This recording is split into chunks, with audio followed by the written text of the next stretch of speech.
Friends, ನಿಮಗೆಲ್ಲರಿಗೆ ನನ್ನ ಮತ್ತೊಂದು ವಿಡಿಯೋಗೆ ಪ್ರೀತಿಯ ಸ್ವಾಗತ. ಇವತ್ತು ಕಾರ್ಯಕ್ರಮ ಎಂತ ಹೇಳಿದರೆ ಆಟೋ ಎಕ್ಸ್ಪೋ. ಇವತ್ತು ನಮ್ಮ ಕಾಲೇಜಲ್ಲಿ ಆಟೋ ಎಕ್ಸ್ಪೋ ನಡೀತಿತ್ತು. ನಿಮಗೆ ಇವತ್ತು ನಾನು ಆಟೋ ಎಕ್ಸ್ಪೋ ತೋರಿಸ್ತೇನೆ. ಇದು ಯೂಟ್ಯೂಬಲ್ಲಿ ತುಂಬ ಕಮ್ಮಿ ಇದೆ ಈ ಥರದ ವೀಡಿಯೋಸ್ ಎಲ್ಲ ನೀವು ನೋಡ್ತಿರ್ಬೋದು. ಮತ್ತು ಈ ಥರ ಎಲ್ಲ ಸ್ಟಂಟ್ ಎಲ್ಲ ಹೊರಗಡೆ ಎಲ್ಲ ಹೀಗೆಲ್ಲ ಮಾಡೋದಿಲ್ಲ. ಇವತ್ತು ನಮ್ಮ ಕಾಲೇಜಲ್ಲಿ ಬೈಕ್ಸ್ ಅಂದರೆ ಸೂಪರ್ ಬೈಕ್ಸ್ ಮತ್ತು ಕಾರ್ ಇದೆಲ್ಲ ಸ್ಟಂಟ್ ಎಲ್ಲ ಇತ್ತು. ನೀವು ಇಲ್ಲಿ ನೋಡ್ತಿರ್ಬೋದು ಫ್ರೆಂಡ್ಸ್. ಹಲೋ ಫ್ರೆಂಡ್ಸ್, ನೀವಿಲ್ಲಿ ನೋಡ್ತಿರ್ಬೋದು. ಈಗ ಎಂತಂತ ಹೇಳಿದರೆ ಸೂಪರ್ ಬೈಕ್ಸ್ ಎಲ್ಲ ಇದೆ ಇಲ್ಲಿ. ಕೆಲವು ಸೂಪರ್ ಬೈಕ್ಸ್ ಬಂದಿದ್ದು ಒಂದು 15ರಿಂದ 20 ಸೂಪರ್ ಬೈಕ್ಸ್. ಹಾಗೆಯೇ ಸುಮಾರು ಕಾರ್ಗಳೆಲ್ಲ ಇದೆ. ಒಂದು ಸುಮಾರು 30ರಿಂದ 40 ಕಾರೆಲ್ಲ ಬಂದಿದೆ.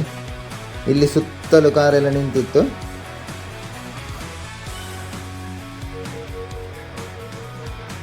ಕಾರ್ಗಳೆಲ್ಲ ಡ್ರಿಫ್ಟ್ ಎಲ್ಲ ಮಾಡ್ತಿತ್ತು. ನೋಡ್ಲಿಕ್ಕೆ ಒಂದು ಖುಷಿ ಇದೆ. ಎಂತಂತ ಹೇಳಿ ಫ್ರೆಂಡ್ಸ್, ಈಗಿನ ಕಾರ್ ಹೋಗೋದಕ್ಕಿಂತ ಇದು ಡ್ರಿಫ್ಟ್ ಎಲ್ಲ ಮಾಡುವಾಗ ನೋಡೋಕ್ಕೆ ತುಂಬ ಚೆಂದ. ಬಟ್ ಎಲ್ಲ ಕಾರು ಡ್ರಿಫ್ಟ್ ಎಲ್ಲ ಮಾಡಲಿಲ್ಲ, ಕೆಲವು ಕಾರ್ ಮಾತ್ರ ಮಾಡಿದ್ದು. ಅಂದರೆ ಡ್ರಿಫ್ಟಿಗೆ ಅಂತ ಪರ್ಟಿಕ್ಯುಲರ್ ಕಾರೆಲ್ಲ ಇತ್ತು. ಹಾಗೆ ಬೇರೆಲ್ಲ ಕಾರೆಲ್ಲ ಅಂದರೆ ಕಾಸ್ಟ್ಲಿ ಕಾರೆಲ್ಲ ಡ್ರಿಫ್ಟ್ ಅಂತ ಮಾಡ್ತಿರಲಿಲ್ಲ. ಬಂದಿತ್ತು ಮತ್ತು ಸೀದಾ ಹೋಯಿತು. ತುಂಬ ಕಾರ್ ಬಂದಿತ್ತು, 30ರಿಂದ 40 ಕಾರ್ ಇರ್ಬೋದು. ನನಗೆ ಇಷ್ಟವಾದ ಪಾಠ ಅಂತ ಹೇಳಿದ್ದು ಫ್ರೆಂಡ್ಸ್ ಬೈಕಿಂದ ಸ್ಟಂಟ್ ಒಳ್ಳೆ ಮಾಡಿದ ಮಾತ್ರ. ಎಂತ ಬೇಕಾದ್ರೆ ಹೇಳಿ ಫ್ರೆಂಡ್ಸ್, ನೀವು ಇಲ್ಲಿ ನೋಡ್ತಿರ್ಬೋದು. ವಿಡಿಯೋದಲ್ಲಿ ಹೀಗೆ ನೀಡಿ ಫ್ರೆಂಡ್ಸ್, ಮತ್ತೆ ಸಿಗುವ.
ಫ್ರೆಂಡ್ಸ್, ವಿಡಿಯೋ ಇಷ್ಟ ಆದರೆ ಲೈಕ್ ಮಾಡಿ. ಇದೇ ರೀತಿ ಇಂಟ್ರೆಸ್ಟಿಂಗ್ ಆದಂಥ ವಿಡಿಯೋ ನೋಡಲು ಚಾನಲನ್ನು ಸಬ್ಸ್ಕ್ರೈಬ್ ಮಾಡಿ ಫ್ರೆಂಡ್ಸ್.